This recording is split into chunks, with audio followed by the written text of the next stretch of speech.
Thank you. এত কিছু রান্না করেছো, ওরে বাবা। দেখো কি কি আছে।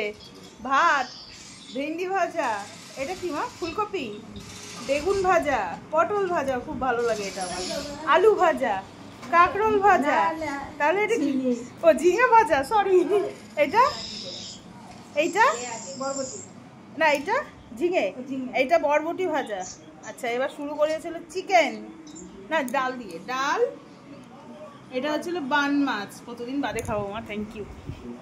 এটা হচ্ছিল ফলি মাছ, আর এটা নুন দেওয়া মাছ না, এমনি নর্মাল ফলি মাছ। এটা হচ্ছিল চিকেন, চাটনি আমের, মিষ্টি মিষ্টি, নাড়ু লাড্ডু, ওটা অ্যাস্টে অ্যাভয়েড করো, ওটা স্যালাড, জল। এবার আমি বসলাম খেতে, আর কোনো কথা হবে না এখন।